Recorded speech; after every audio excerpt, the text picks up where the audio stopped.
అందరికీ నమస్కారం. ఈ వీడియో చూసే ముందటి భాగం వీడియోస్ చూడండి. విహంగం 6వ భాగం. జిల్లా police head quarters conference hall నిండిపోయింది. సుమారు 100 కుర్చీలుంటాయి. జర్నలిస్టులు మైకులు సిద్ధం చేసుకుంటున్నారు. కెమెరామెన్ పొజిషన్ పక్కా చేసుకుని క్లిక్ ట్రయల్స్ వేసుకుంటున్నారు. హాల్ తలుపు తెరుచుకుంది. యూనిఫామ్లో గంభీరంగా ఉన్న దీక్ష వచ్చింది. లేచి నిల్చున్నారు అందరూ. అందరి కళ్ళల్లోనూ ఆతృత. ఏం బాంబు పేలుస్తుందో ఈమె. ఇప్పటి వరకు ఏ విషయంలో కూడా ఇలా ఇంత అర్జెంటుగా ప్రెస్ కాన్ఫరెన్స్కి పిలవలేదు ఆమె. శివంగిలా ఆమె అలా నడుచుకుంటూ వస్తుంటే అలా చూస్తూ నిలబడిపోయారు.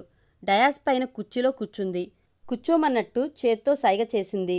Welcome all. స్ట్రైట్గా పాయింట్కే వస్తా. కొన్ని రోజులుగా రాష్ట్రం మొత్తాన్ని అల్లకల్లోలం చేసిన కేసు వర్షిణి మర్డర్ మిస్టరీ. ఈరోజు నేను అసలు కేసులో జరిగిన పాయింట్ టు పాయింట్ డెవలప్మెంట్స్ గురించి అందరికీ క్లియర్గా చెప్పడానికి ఇక్కడికి పిలిచాను. కానీ మేడం, మిమ్మల్ని ఆ కేసు నుంచి తప్పించి స్పెషల్ టీంకి అప్పగించారు కదా, అడిగాడు ఒక కుతూహలరావు. నేను చెప్పింది వినడానికి మాత్రమే పిలిచాను, మిమ్మల్ని అడగమనలేదు. If you still want to ask questions you may leave this place and go on with your questions anywhere else. ఆమె తోటాల్లాంటి మాటలు విని ఇక అటువైపు నుండి సౌండ్ లేదు. హాల్ మొత్తం నిశ్శబ్దం. So coming to the point. ఆ రోజు సాయంత్రం నాకు వచ్చిన ఒక phone call. Madam please help, ఇక్కడ ఒక మర్డర్ జరిగింది, చాలా భయంగా ఉంది అని. డయాస్ పక్కనే దివాకర్ నిల్చుని ఆసక్తిగా చూస్తున్నాడు. అతడి ముఖం చాలా రోజులకి ప్రశాంతంగా ఉంది. ఆఖరి వరుస కుర్చీలో శివమూర్తి ఆందోళనగా చూస్తున్నాడు. దీక్ష కొనసాగిస్తుంది. ఒక మర్డర్, అది కూడా విపరీతమైన భయంతో వణుకుతున్న ఓ అమ్మాయి నుండి ఫోన్ రావడంతో నేనే స్వయంగా అటెండ్ అవ్వాలని డిసైడ్ అయ్యా. వెంటనే ఆమె ఉన్న స్థలంకి చేరుకున్నా. ఒక బస్టాప్లో వణుకుతూ ఏడుస్తూ కనిపించింది. చేరదీసి ధైర్యం చెప్పా.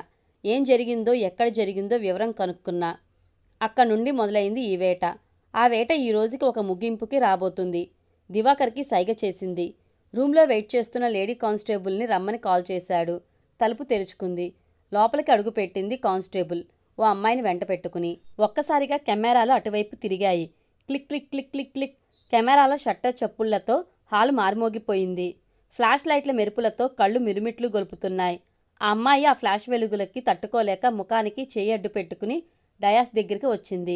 మీరు ఇన్నాళ్ళు జపం చేసిన పేరు వర్షిణి, ఇదిగో మీ ముందు ఉంది. వర్షిణిని పట్టుకుని పక్కనే ఉన్న కుర్చీలో కూర్చోబెట్టింది. అమ్మా తల్లి బంగారు అంటూ వెనక నుండి కుర్చీలు దాటుకుంటూ పరిగెత్తుకుంటూ ఒక్కసారిగా వరుణ్ హత్తుకున్నాడు శివమూర్తి. అతని గుండెల్లో ఇన్ని రోజులుగా పేరుకున్న బాధ, గుండెకోత ఒక్కసారిగా ఆనకట్ట బద్దలైనట్టు కన్నీళ్ల రూపంలో తన్నుకొచ్చేశాయి. సంభ్రమాశ్చర్యమో ఇంకేదోనో నరకంలోంచి ఒక్కసారిగా స్వర్గంలో పడినట్లు అతని ఆనందానికి అవధుల్లేవు. శివమూర్తి ముఖంలో ఆనంద తాండవం చూసి దివాకర్ గుండెల్లో ఏదో తెలియని సంతృప్తి అతని ముఖంలో చిరునవ్వై విరబూసింది. నిన్న రాత్రే విషయం తెలిసినా శివకు చెప్పకుండా దాచినందుకు ఓ చిన్న గిల్టీ ఉన్న ఈ అపురూప దృశ్యం చూశాక దివాకర్ మనసు తేలికపడింది. మేడం, వర్షిణి ఇన్ని రోజులు ఎక్కడుంది? మరి ఆ శవం ఎవరిది? ఇన్ని రోజులు ఎందుకు దాచారు? మీడియా వాళ్ల బుర్రలు ఆ షాక్ నుంచి తేరుకుని ఆతృత, టెన్షన్లోకి షిఫ్ట్ అయ్యాయి. ప్లీజ్ కాసేపు కామ్గా ఉండండి, దివాకర్ వారించాడు. నేనెందుకు చెప్పడం, ఆమె చెప్తుంది వినండి. వరు, మొత్తం నీ మనసులో ఉన్నదంతా ఏం భయం లేకుండా ప్రతి చిన్న విషయం చెప్పు. నీకేం భయం లేదు. వరు భుజంపై చెయ్యేసి దీక్ష. నేను వర్షిణి. నాకిలాంటి ఒక రోజు వస్తుందని ఎప్పుడూ అనుకోలేదు. ఏదో చదువు, భరతనాట్యం, కాలేజీ, ఇల్లు తప్ప పెద్దగా లోకం చూడలేదు.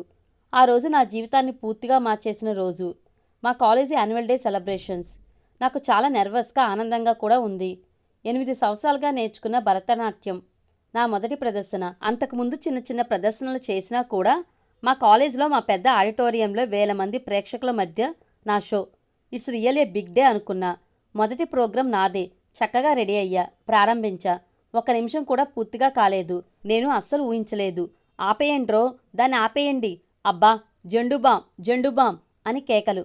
ఒక్కసారిగా నా మైండ్ బ్లాంక్ అయిపోయింది. నా కన్నీళ్లు నా కంటి కాటుకను కరిగిస్తూ నా బొగ్గలను తాకుతున్నట్టు నాకు తెలుస్తుంది. నా లయ తప్పుతుందని నాకు అర్థమవుతుంది. చంద్రముఖి అని అరిచాడు ఎవడో. ఆ వెకిలి నవ్వులు, వెర్రి కూతలు, నా గుండె బద్దలైపోయింది. మధ్యలోనే ఆపేసి దిగిపోయాను. నేను మధ్యతరగతి అమ్మాయిని. చిన్న చిన్న వాటికి ఏడ్చే రకాన్ని కాదు. కానీ ఆ రోజు ఏడ్చినంతగా జీవితంలో ఎప్పుడూ ఏడవలేదు. ఒక కళని కనీసం గౌరవించలేని జనాల మధ్యలో బతకడం కంపరంగా అనిపించింది. మీకు నచ్చకపోతే లేదు. 5 నిమిషాలు భరించలేనంత భారం కాదుగా భరతనాట్యం. ఆ తర్వాత ప్రోగ్రాంలలో ఐటమ్ సాంగులకి వేస్తున్న డ్యాన్సులకి ఈలలు, చప్పట్లు. ప్రశంసలు చూసి నా మనసు ముక్కలైపోయింది. కావాలనుకుంటే నేనవి వెయ్యగలను, కానీ వాళ్ళు నాలా వెయ్యలేరుగా. అయినా ఎవరికి అక్కర్లేని ఈ తొక్కలో నాట్యాలు సాంప్రదాయాలు నాకు మాత్రం అవసరమా అనిపించింది.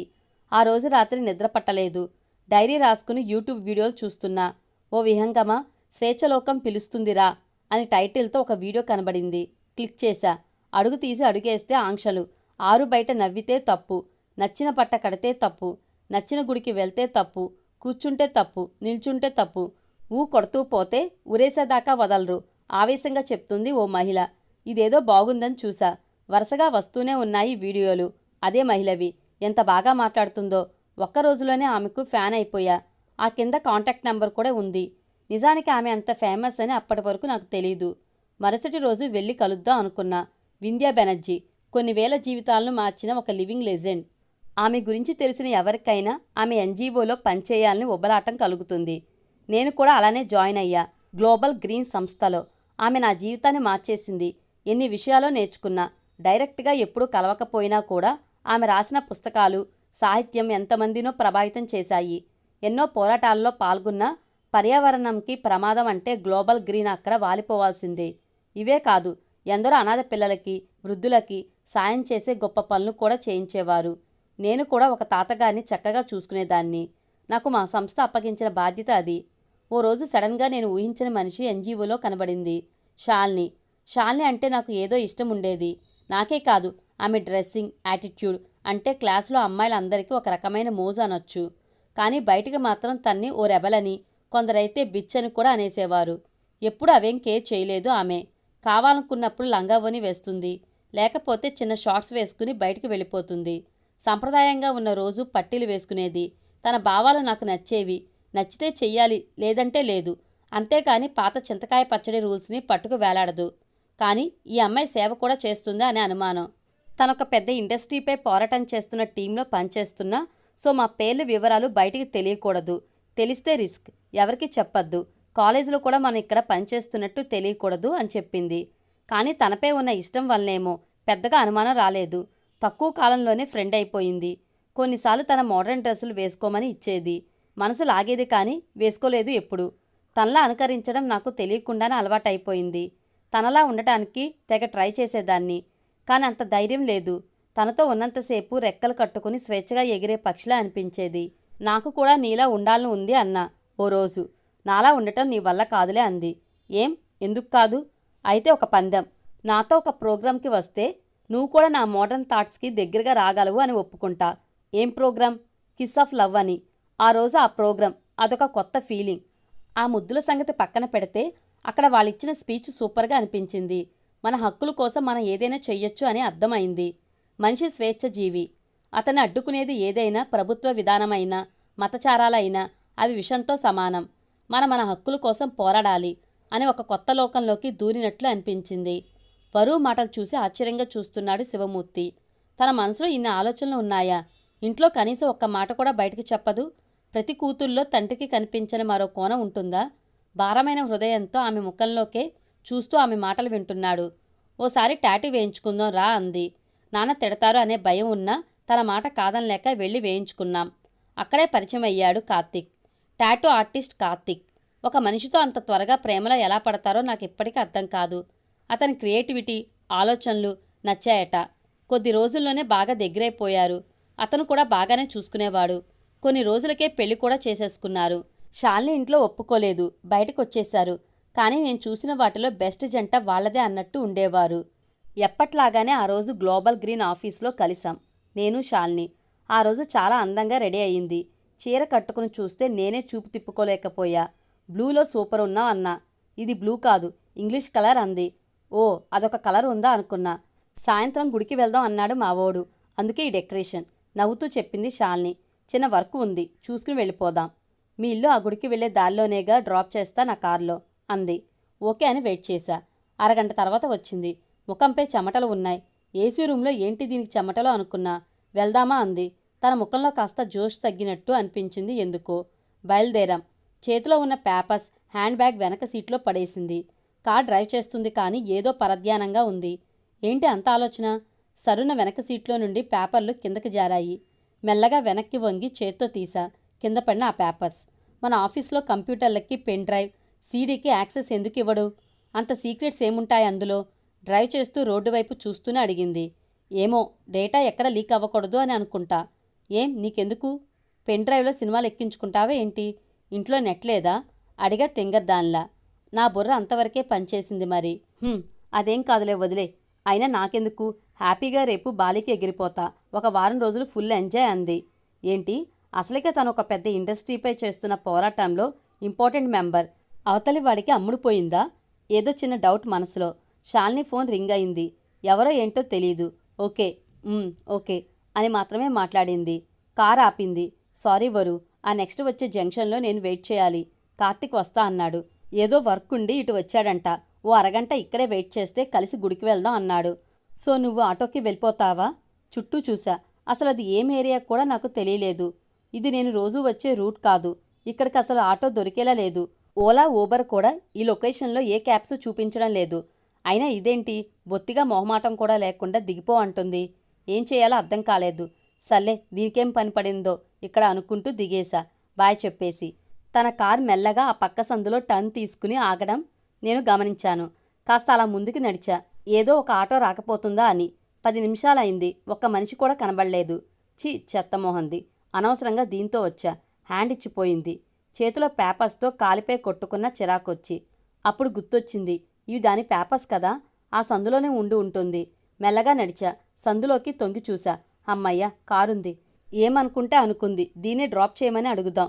కార్ దగ్గరికి వెళ్ళా. కారులో లేదు. చుట్టూ జనసంచారమే లేదు. ఎక్కడో ఏవో చప్పుళ్ళు మాత్రం వినిపిస్తున్నాయి. దూరంగా ఓ పాత గోడ ఉంది. మెల్లగా వెళ్ళి దాని వెనక తొంగి చూసా. నా గుండె ఆగినంత పనైంది. 4 మనుషులు. ఒక తందూరి పొయ్యి లోపలికి ఎవరినో తోస్తూ నిప్పు పెట్టారు. ఆ కాళ్ళు, ఆ ఇంగ్లీష్ కలర్ చీర, అది ఖచ్చితంగా శాలిని. గట్టిగా అరవాలనుకున్నా. గొంతు పెగల్లేదు. అరిచినా ఎవరూ వచ్చే పరిస్థితి లేదు. శాలిని కొంచెం కూడా కదలటం లేదు. కింద నిప్పుసెగ తాకుతున్నా కూడా. నాకు పిచ్చెక్కిపోతుంది. ఒళ్ళంతా చెమటలు. కళ్ళు తిరుగుతున్నాయి. మెల్లగా వెనక్కి అడుగులు వేస్తూ పక్కకొచ్చేశా. పరిగెత్తా. 4 కిలోమీటర్లు. ఒక బస్టాప్ చేరాక పోలీస్ కంట్రోల్ రూమ్ ద్వారా దీక్ష మేడంకి ఫోన్ చేశా. ఇది జరిగింది. వరు వెక్కి వెక్కి ఏడుస్తుంది. దీక్ష భుజంపై చేయి వేసి అనునయించింది. కళ్లల్లో నీళ్లతో శివమూర్తి. ఇంతకీ ఎవరు చంపారు అనే అయోమయంలో మీడియా జనం. గొంతు సవరించుకుని దీక్ష. అవును, చనిపోయినది శాలిని. కాని చంపినది మాత్రం ఎవరో కాదు, మనమే. కూతుర్ని అతి గారాబంతో కోరింది ఇచ్చి పెంచిన ఆమె తల్లిదండ్రులు. ఆమె ఎలాంటి నిర్ణయాలు తీసుకుంటుందో గమనించక మొదటి తప్పు చేశారు. తర్వాత ఆమె పెళ్ళి అయ్యాక ఇంట్లోంచి వెళ్ళగొట్టి ఆమెను పూర్తిగా పట్టించుకోక మరో తప్పు చేశారు. ఒక విలువైన ప్రాణాన్ని పోగొట్టుకున్నారు. ఇప్పుడు పోయిన కూతురు కోసం ఏడుస్తున్నారు. మనమే చంపామని ఎందుకన్నాను అంటే, దాదాపు అందరం ఇదే దారిలో ఉన్నాం. వరు నుంచి ఫోన్ రాగానే ఆమెను చేరదీసి నా కస్టడీలో ఉంచా, సేఫ్టీ కోసం. టెన్షన్తో ఆమె చేతిలో నలిగిన ఆ పేపర్లను గమనించాను. సంఘటనా స్థలంకి చేరేలోపే మీ మీడియా వాళ్ళు అడావిడి చేసి ఏవేవో కథలు అల్లేశారు. ఒకేలాంటి కాలిపట్టీలు, టాటూ చూసి వరు తండ్రి పొరబడ్డారు. శాలినిని అనుకరించే వరు ఆమె వేసుకున్న మోడల్ పట్టీలు కొనిపించుకుంది. ఇద్దరు కలిసి ఒకటే డిజైన్ టాటూ ఒకటే చోట వేయించుకున్నారు. ఇదే ఆ కన్ఫ్యూజన్కి కారణమైంది. ఆ పేపర్లలో నేను చూసిన ఒక క్లూ ఆ సమయంలో నన్ను నిజం దాచేలా చేసింది. ఒక్కరోజు ఆగితే క్లారిటీ వస్తుందని ఊరుకున్నాను.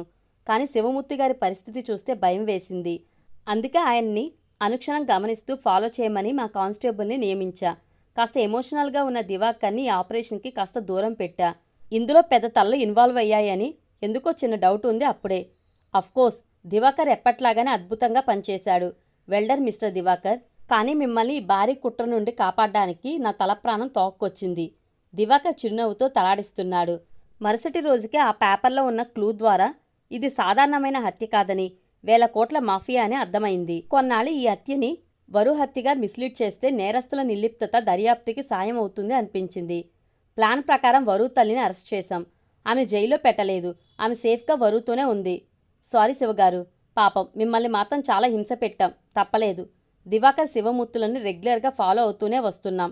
కానీ దివాకర్ దర్యాప్తులో దూకుడు చూపిస్తూ నేరస్తులకు అనుమానం వచ్చేలా దూసుకెళ్లాడు.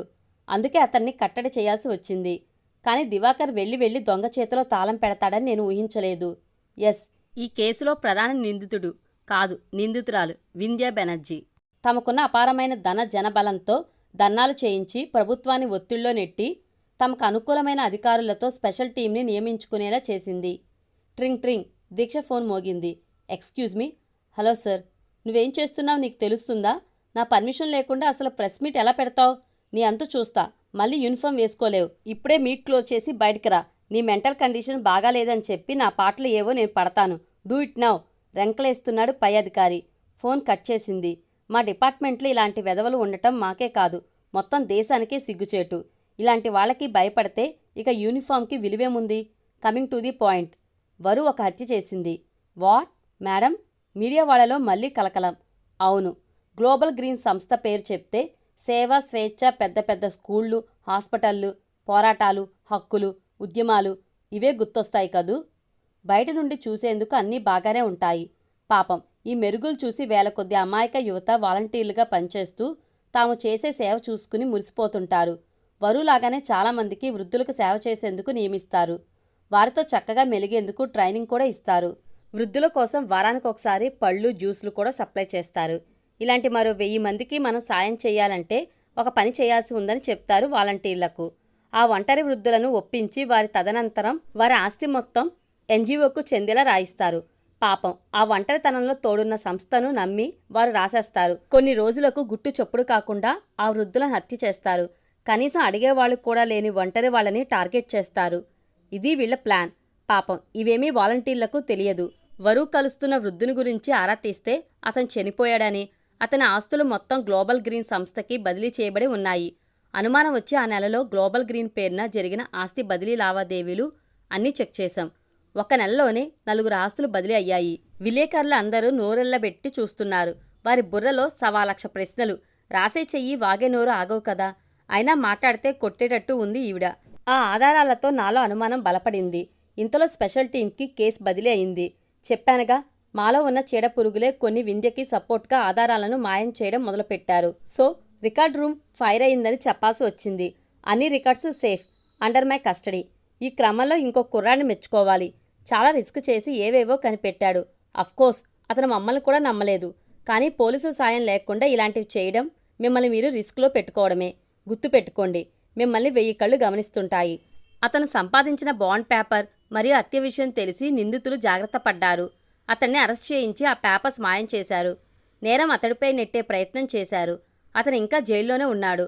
అఫ్కోర్స్ ఈ మీట్ తర్వాత అతను ఇంకా బయటపడ్డట్లే. అండ్ మిస్టర్ దివాకర్, మీ జీప్ డ్రైవర్ నిందితులకి ఇన్ఫార్మర్గా పనిచేశాడు. ఇప్పుడు ఉద్యోగం పోగొట్టుకుని జైల్లో ఉన్నాడు. నమ్మినవాడు మోసం చేశాడని తిట్టుకున్నందుకు శివ పశ్చాత్తాపడ్డాడు. హర్షాన్ని క్షమించమని మనసులోనే వేడుకున్నాడు. ఇక అసలు విషయం, ఈ హత్య ఎందుకు చేశారు? మనందరికీ తెలిసిన విషయమే. న్యూస్ ఛానల్ పెడితే చాలు, రోజుకొక ఉద్యమం కనిపిస్తూ ఉంటుంది. ఒకరోజు ఒక ఫంక్షన్ చేయాలంటే తడిసి మోపిడవుతుంది మనకి. కానీ రోజుకొక నిరసన సభ, వాళ్ళకి భోజనాలు, ట్రాన్స్పోర్ట్, వీటన్నింటికీ డబ్బు ఎక్కడిది? ఎవరైనా ఆలోచించారా? కొన్ని వేల కోట్ల విదేశీ నిధులు, విదేశీ సంస్థలు, వ్యక్తుల నుండి ప్రవహించే నిధుల ప్రవాహం. వాళ్ళకి మన దేశంపై ఏంటి అంత ప్రేమ? సేవ కావాలంటే వాళ్ళ దేశంలో చేసుకోవచ్చుగా. ఇక్కడ చేసే ప్రతి నిరసన వెనక ఎవరివో ప్రయోజనాలు దాగుంటాయి. ప్రతి పండగకు ఏదో ఒక నెగిటివ్ ప్రచారం చూసే ఉంటాం. ఇక్కడ వ్యవస్థను దెబ్బతీస్తే అక్కడ డాలర్లు కురుస్తాయి వాళ్ళకి. కులమతాల మధ్య చిచ్చులు, ఉత్తర భారతం దక్షిణ భారతం మధ్య వైషమ్యాలు. ఒక్కటేంటి, విద్వేషపూరితమైన ప్రతి ఆందోళన వెనక భారీ కుట్రలు ఉంటాయి. ధన ప్రవాహం ఉంటుంది. సూత్రధారులు ఎక్కడో ఉంటారు. జనంలో ఉంటూ జనం కోసం ఉన్నామని చెప్పుకుంటూ వీటిని నడిపేది కొన్ని ఎన్జీఓలు. ఈ గ్లోబల్ గ్రీన్ కూడా అటువంటి ఒక సంస్థే. ఏం వరు, మీరు ఒక్కసారి గుర్తు తెచ్చుకుంటే కాలుష్యమని, నీటి వృధా అని ఏవేవో కబుర్లు చెప్తూ పండగలపై పడే మీ ఎన్జీఓ ఆఫీస్లో విద్యుత్తును, నీటిని ఆదా చేసే విచక్షణ ఉందా ఎవరికైనా? లేదా ప్లాస్టిక్ వాడకుండా నిషేధం ఏదైనా, లేక జంతువుల కోసం ఏదైనా చేస్తున్నారా? మీ జీవితాల్లో మీరు అలాంటివి ఏమైనా పాటిస్తున్నారా? ఖచ్చితంగా లేదు అన్నట్టు తలదించుకుని అడ్డంగా ఊపింది వరు. మరి ఎన్నడూ పాటించిన సూత్రాలు పండగ నాడు రోడ్డెక్కి అరిస్తే వస్తుందా మార్పు? మీ మీడియాలో కూడా కొందరికి ఇందులో ఖచ్చితంగా భాగం ఉంది. ఇక్కడ చెప్పే విషయం ఏంటంటే, ఈ ఎన్జీఓలు అక్కడితో ఆగలేదు. షాల్ని పనిచేసే ఆ విభాగం ఒక కర్మాగారానికి వ్యతిరేకంగా పనిచేస్తుంది. అది భారత ప్రభుత్వం నిర్మిస్తున్న ఆయుధ కర్మాగారం. మనకి తెలిసిన విషయమే. భారత్లో ఇప్పటి వరకు ఆయుధాల తయారీ అంతంత మాత్రమే. మనమే ప్రపంచంలో అతిపెద్ద దిగుమతిదారులం. విదేశాలతో కొన్ని లక్షల కోట్ల వాణిజ్య ఒప్పందాలు ఉన్నాయి ఈ దిగుమతులకి. ఇప్పుడు ఈ కర్మాగారం వస్తే ఆ దేశాల వారికి భారీ నష్టం. కాబట్టి వారికి అలవాటైన విద్యనే ప్రదర్శించారు ఇక్కడ కూడా. గ్లోబల్ గ్రీన్కి భారీ ఎత్తున నిధులు సమకూర్చి జనాల్ని రెచ్చగొట్టేలా చేశారు. ఆ ప్రదేశంలో కాలుష్యం పెరిగిపోతుందని, అక్కడ ప్రజలు నిర్వాసితులు అవుతారని రకరకాల కారణాలతో నిత్యం అగ్గి రాజేస్తూనే ఉన్నారు. 5 సంవత్సరాల క్రితమే రావాల్సిన కర్మాగారం ఇప్పటికీ పునాది కూడా పడలేదు. ఈ విదేశీ ఫండ్స్ వివరాలపై శాలినికి వచ్చిన అనుమానం ఆమె ప్రాణం తీసింది. ఆమెకి లాగిన్ ఐడి ఎలా దొరికిందో మనకి ఇన్ఫర్మేషన్ లేదు, కానీ గ్లోబల్ గ్రీన్ సంస్థకు విరాళాల రూపంలో కోట్ల రూపాయలు విదేశాల నుండి వస్తుండటం ఆమెకు అసాధారణంగా అనిపించింది. మొత్తం డేటా ట్రాన్స్ఫర్ చేసేందుకు ప్రయత్నించి విఫలమైంది. ఎవరికి అనుమానం రాకుండా ఒక్కొక్క రోజు కొంచెం కొంచెంగా రహస్యంగా ప్రింట్స్ తీసుకుని స్టడీ చేసింది. అలాంటి కొన్ని పేపర్లే వరు దగ్గర దొరికాయి. వరు చెప్పిన ఆధారాలతో విచారించాం. కార్తీక్ గురించి, వాడి తాగుబోతు స్నేహితుల నుండి విషయం రాబట్టడం పెద్ద కష్టం కాలేదు మాకు. నమ్మిన వాడే ఆమెని ముంచేశాడు. ఆమె ప్రాణాన్ని బేరం పెట్టేశాడు. ఆమె డబ్బును చూసి వలవేశాడు. కానీ ఆమెను ఇంటి నుండి వెళ్ళగొట్టడంతో ఇక ఉపయోగం లేదనుకుని ఈ రహస్యాలని ఆమె ప్రాణాన్ని బేరం పెట్టాడు. కానీ అంతర్జాతీయ కుట్రదారులకు వీడొక లెక్క. శాలిని చనిపోయిన మరుసటి రోజే డబ్బు పట్టుకుని ఇండోనేషియా ఎగిరిపోదాం అనుకున్న కార్తీక్ ఎయిర్పోర్ట్ దారిలో యాక్సిడెంట్లో చనిపోయాడు. శాలిని ఇంట్లో మరిన్ని ఆధారాలు దొరికాయి. మా పోలీసుల్లో ప్రభుత్వంలో దొంగలు ఉన్నట్టే నిజాయితీ పనులు కూడా ఉన్నారు. హర్షని స్పెషల్ టీం అరెస్ట్ చేశాక ఇక ఎవరిని రిస్క్లో పెట్టదలుచుకోలేదు. దివాకర్ ఈ కేసుని ఛేదించేలా ఉన్నాడని, అతనికి ప్రమాదం తలపెట్టే ఛాన్స్ ఉందని అతన్ని ఈ కేసు నుండి బయటికి పంపే ప్రయత్నం చేశా. ప్రాసెస్ వేగం పెంచాం. ఉన్న కొద్దిపాటి ఆధారాలను ప్రభుత్వం నమ్మింది. ఈడీ దాడులతో పూర్తిగా విషయం బయటపడింది. గ్లోబల్ గ్రీన్ ఆస్తులు సీజ్ చేశాం. కానీ ఈ కుట్రను ఛేదించడంలో తొలి అడుగు వేసిన శాలిని మాత్రం మన మధ్య లేకపోవడం దురదృష్టం. స్వేచ్ఛ పేరుతో, హక్కుల పేరుతో వీళ్ళు సృష్టించే విధ్వంసం కేవలం లా అండ్ ఆర్డర్ సమస్య కాదు. ఇది దేశ భద్రత మరియు మనందరి ఆర్థిక సమస్యగా గుర్తించండి. స్వదేశీ పద్ధతులు అన్నీ అనాగరికం, విదేశీ పద్ధతులు ఆధునికం అనుకునే మూర్ఖత్వాన్ని వదలండి. ప్రతి ఎన్జీఓ ఇలా ఉంటుందని నా ఉద్దేశం కాదు. కానీ మీరు సమర్థించే సంస్థ అయినా, వ్యక్తి అయినా వారి మూలాలు ఎక్కడ ఉన్నాయని గుర్తించండి. యువతరం స్వేచ్ఛగా విహరించే విహంగాలు కావాలని కోరుకుంటారు, తప్పులేదు. కానీ సప్త సముద్రాలు, ఖండాంతరాలు దాటి ఎగిరి వచ్చే విహంగాలు కూడా గుంపుగానే వస్తాయి. గుంపు నుండి పక్కకు పోయే విహంగం వేటగాడికో, క్రూర మృగానికో చిక్కడం ఖాయం. దీక్ష సభని ముగించింది. వింధ్య అరెస్ట్ అయింది.